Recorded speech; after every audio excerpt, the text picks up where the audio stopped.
This is hard on the guys as well, and Coach Williams. This feels like one of those games where they are going to rally around their struggles, find a way to pull it out, and give Duke what they deserve for saying that they wanted Cole Anthony back in this game. I hope he goes off.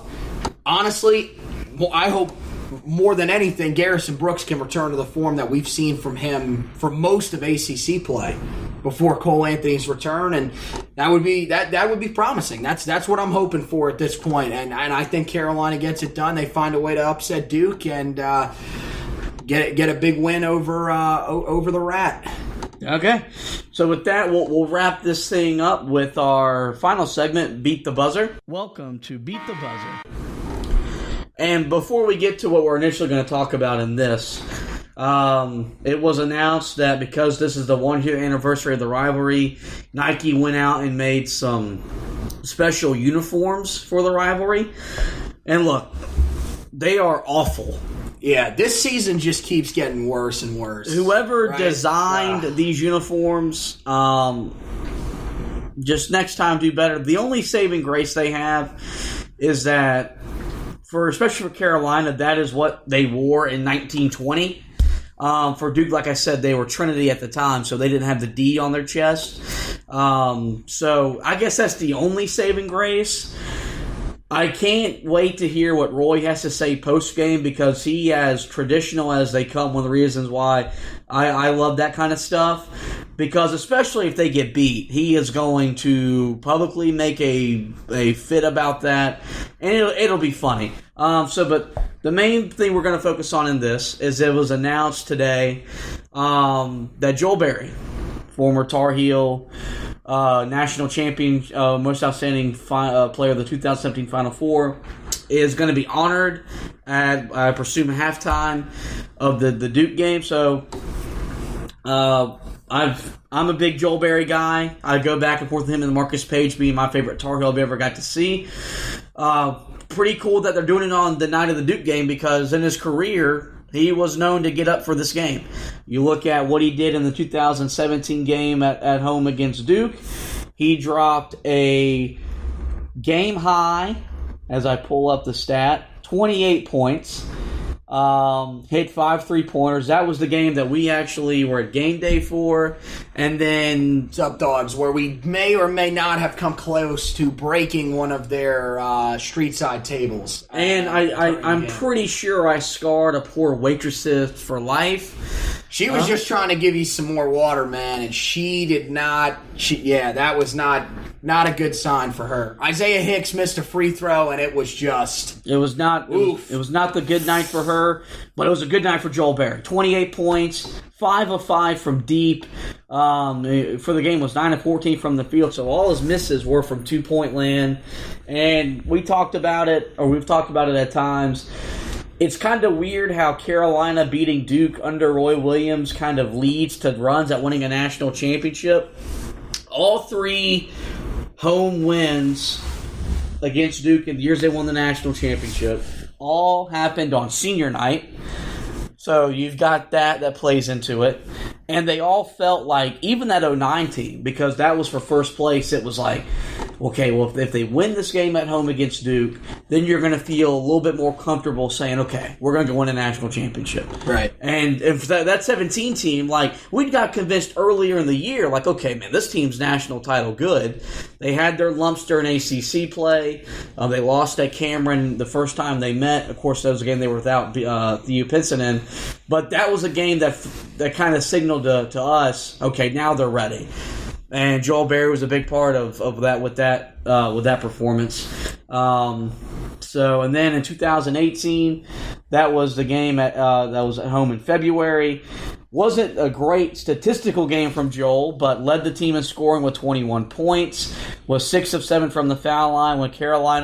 That was when Carolina was kind of finding themselves that year. That wasn't a good year for us. Of course, we went flamed out the second round of the tournament, but finished 2-2 at home against Duke. Theo Pinson had the monster dunk to kind of cap the game off, and an 82-78 win for Duke. So the thing about Joel Berry was for Carolina. The thing you knew with Joel was he got up for Duke games. So I think it's cool he's getting honored after the night of Duke game. Maybe he'll have some mojo in the building for Carolina. Ooh, let's hope. Joel, about as dominant as you could hope for. And why wouldn't he be? I mean, look at, of course, go back to the national championship run, his performance in the Final Four.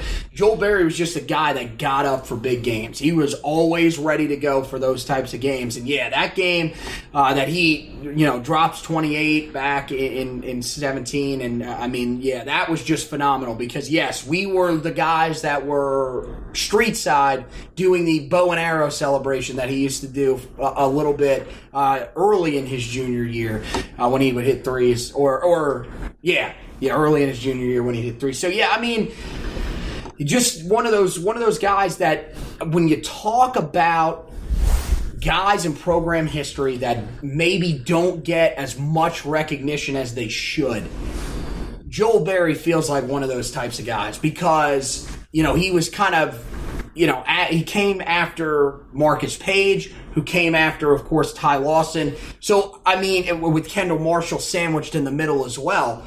That's where I think Joel Berry just kind of gets lost in all those conversations. Everybody wants to always put those three up near the top and kind of debate between those three and then some of the old-time guys. When Joel Berry legitimately, he got up there in some of the three-point scoring list. I know he was up there. Even the scoring, the general scoring list, he got up there. So, yeah, I'm glad for Joel. I think that having him in the building will be really cool. I think that, it's going to be a boost for Cole Anthony. Hopefully he looks up there and says, look at that guy. Look at how successful he was here.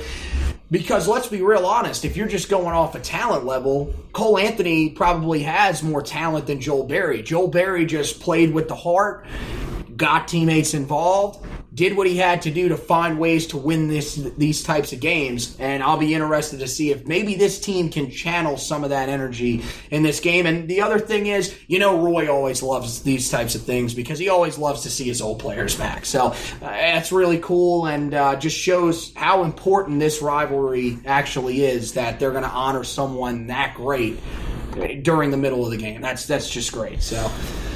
Yeah, well, that's going to wrap it up for the first of two Duke previews. Of course, we'll have you ready when we go to Cameron Indoor in March. So before we let you go, we're going to talk to you about HeelToughBlog.com. A lot of great content on the site basketball-wise.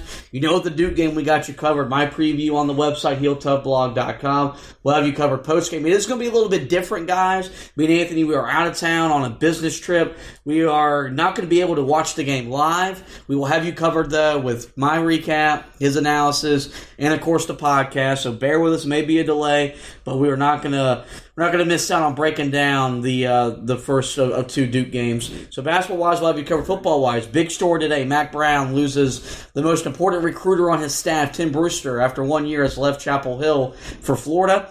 He couldn't say no to the money. Can't say I blame him.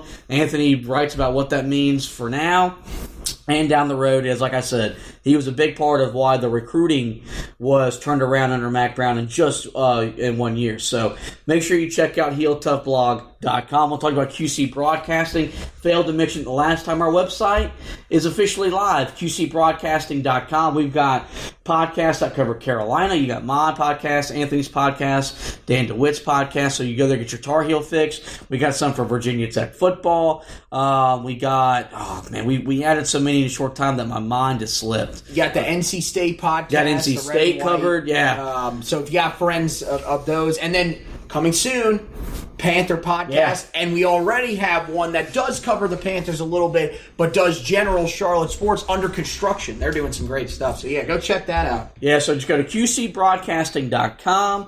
And if you got any questions, comments, concerns, just hit us up on our social. So, QCBroadcasting.com. Also, do want to encourage you guys to like and review the podcast. We are on Spreaker, iTunes, iHeartRadio, Google Podcasts. I even added on Player FM, Himalaya, Pandora. We're trying to grow as many sites as we can be on. Give us a like, review us, tell me how I did, tell me how Anthony did. And then most importantly, hit that subscribe button. That way you get your podcast no matter where you go to get your podcast every time we upload a new episode.